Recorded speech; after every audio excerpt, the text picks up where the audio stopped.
Hello नमस्कार साथियों, आपके अपने यूट्यूब चैनल रेट वाला में स्वागत है। बात कर रहे हैं राजस्थान की क्षेत्रीय विकास कार्यक्रम के जो आने वाली रीट पात्रता परीक्षा आरएसएसबी और आरपीएससी द्वारा पूछे जाने वाले एक टॉपिक के बारे में। तो बात करते हैं राजस्थान के क्षेत्रीय विकास कार्यक्रम की। ज़्यादा टाइम वेस्ट न करते हुए डायरेक्ट सीधे पॉइंट पे आते हैं। तो शुरुआत करते हैं, आइए। राजस्थान के क्षेत्रीय विकास कार्यक्रम और राजस्थान आर्थिक समीक्षा 2026 की बात कर रहे हैं।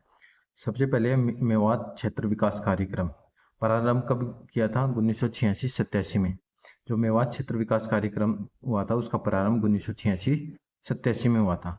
क्रियान्वयन किसने किया था? राज्य सरकार के द्वारा। और जो वित्त पोषण होता है मेवात क्षेत्र विकास कार्यक्रम का, जो वित्त पोषण आता है वो 100% राज्य सरकार का होता है। कार्य क्षेत्र क्या है? 3 जिले आते हैं इसके, अलवर, खेरथल, तिजारा और डीग। विस्तार कहाँ है? 14 विकास खंड और 807 गांव है। उद्देश्य क्या है? मेव समुदाय के बाहुल्य क्षेत्रों में आधारभूत संरचना विकसित करना, रोजगार के अवसर बढ़ाना और जीवन स्तर में सुधार करना। नेक्स्ट, मगरा क्षेत्र विकास कार्यक्रम प्रारंभ कब किया था? वर्ष 2005-6 में। वित्त पोषण कहाँ से है? राज्य सरकार द्वारा। क्षेत्र कौन कौन से हैं? राजस्थान का दक्षिणी मध्य भाग जो चारों ओर से पहाड़ी क्षेत्र से घिरा हुआ है। समावष्टी जिले कौन से हैं? 5 जिले कौन से? एक तो ब्यावर, पाली, भीलवाड़ा, राजसमंद और चित्तौड़गढ़। विस्तार कहाँ है? 5 जिलों में है। 5 जिलों के 1746 गांवों में इसका विस्तार है।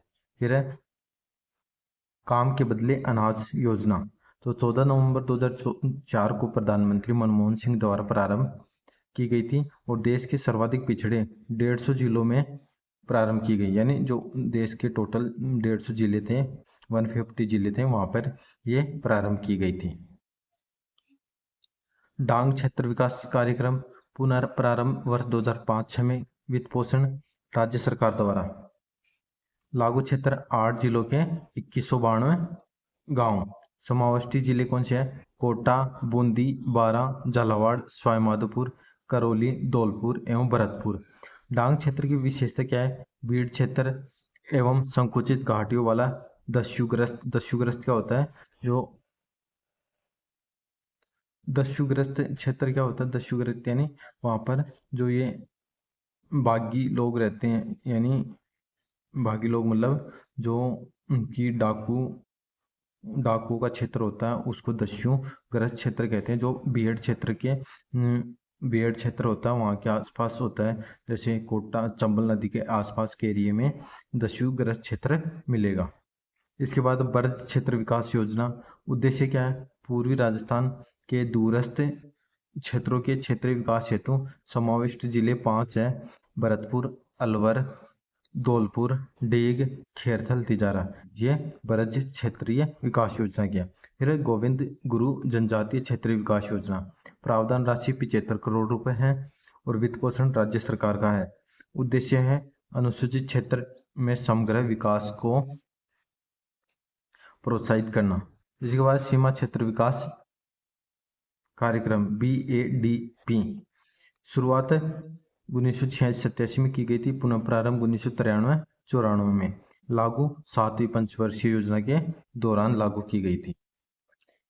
प्रकृति कैसी है? एक महत्वपूर्ण केंद्र प्रायोजित योजना है। प्राथमिक उद्देश्य पाकिस्तान सीमा से लगे राज्यों जम्मू कश्मीर, पंजाब, राजस्थान, गुजरात के सीमावर्ती क्षेत्रों का संतुलित विकास। बाद में इसे सभी भूमि सीमाओं तक विस्तारित किया गया। कवरेज कौन कौन से हैं? वर्तमान में 17 राज्य, 111 सीमावर्ती जिले, 394 विकास खंड है। नेक्स्ट है अंतर्राष्ट्रीय सीमा से 50 किलोमीटर के भीतर रहने वाली आबादी पर विशेष फोकस रहेगा। वित्त पोषण पैटर्न क्या है? सामान्य में राज्य में क्या है? केंद्र का तो 60% है और राज्य का 40% है। और जो पूर्वोत्तर के 8 राज्य हैं वहां पर केंद्र का तो 90% है और राज्य का 10% हिस्सा रहेगा।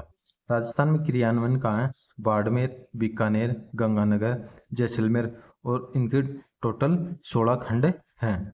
इसके बाद फूड स्टेप योजना प्रारंभ 15 अगस्त 2004 को की गई थी। राजस्थान के सभी ग्राम पंचायत मुख्यालयों पर 10 क्विंटल गेहूं रखे गए हैं। सरपंच को 10-10 किलो के कूपन उपलब्ध कराए गए। यह योजना भूख से होने वाली मौतों को रोकने के लिए प्रारंभ की गई है। नेक्स्ट है सूखाग्रस्त क्षेत्र कार्यक्रम DPAP। प्रारंभ 1974-75 में किया गया था। देश का पहला क्षेत्रीय विकास कार्यक्रम है जिसमें वित्तीय पैटर्न क्या है, केंद्र का तो 50 है और राज्य का भी 50 है जब प्रारंभ किया था तब। और वर्ष 1999 से वित्तीय पैटर्न क्या हो गया, केंद्र का तो 75% हो गया और राज्य का 25% हो गया। प्रारंभ इसे 10 मरुस्थलीय व 2 बांसवाड़ा और डूंगरपुर दक्षिणी राजस्थान के जिलों में प्रारंभ किया गया।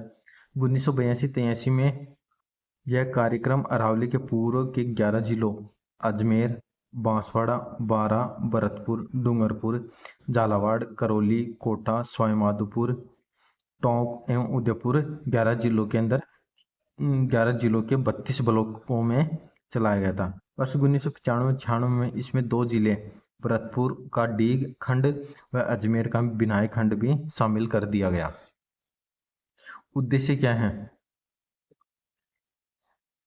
उद्देश्य क्या है? फसलों की उत्पादन, पशुधन तथा भूमि की उत्पादकता, जल और मानव संसाधनों पर पड़ने वाले सूखे के प्रतिकूल प्रभावों का कम करना, सूखाग्रस्त क्षेत्र में प्राकृतिक संसाधनों के अधिकतम उपयोग के साथ ग्रामीण क्षेत्र का आर्थिक विकास करना। इसे समन्वित वाटरशेड मैनेजमेंट कार्यक्रम में समाहित कर दिया गया है। फिर राजस्थान राहत कोष प्रारंभ जनवरी 2006 में। अध्यक्ष कौन थे? मुख्य सचिव राजस्थान के। नेक्स्ट है मरु विकास कार्यक्रम। प्रारंभ कब किया था? 1977-78 में। यह कार्यक्रम 16 जिलों के 85 विकास खंडों में संचालित किया गया। प्रारंभ इसका संपूर्ण वित्त पोषण भारत सरकार ने वहन किया था।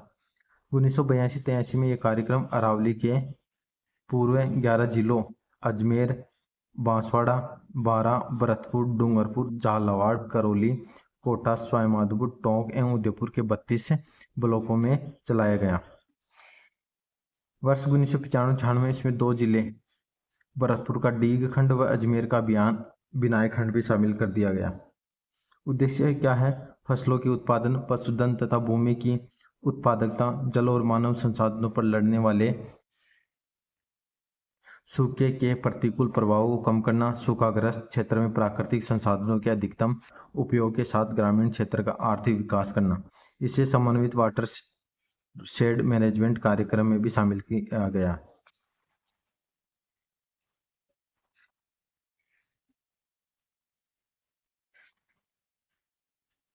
आपदा प्रबंधन अधिनियम राजस्थान में 1 अगस्त 2007 से लागू है। नेक्स्ट है प्राकृतिक आपदा कोष। प्रारंभ 1990-91 में। इस कोष में प्रतिवर्ष केंद्र का 31 करोड़ व राज्य का 93 करोड़ रुपए जमा करते हैं। इस राशि को प्राकृतिक आपदाओं पर खर्च किया जाता है। नेक्स्ट है जलधारा कार्यक्रम। 1994 की केंद्र सरकार द्वारा संचालित योजना। सीमांत किसानों को नाम मात्र किराए पर पंप सेट व कृषि सहायता उपलब्ध कराई जाती है। नेक्स्ट राज्य आपदा मोचन निधि SDRF। भारत सरकार व राज्य सरकार का अंशदान। भारत सरकार का 75% व राज्य सरकार का 25% है। राज्य आपदा प्रबंधन प्राधिकरण SDMA प्रारंभ कब किया था? 6 सितंबर 2007 को। प्राधिकरण के अध्यक्ष है मुख्यमंत्री। उद्देश्य क्या है? राज्य में प्राकृतिक व मानव जनित आपदाओं को रोकने के उपाय करना। नेक्स्ट है जिला आपदा प्रबंधन प्राधिकरण DDMA।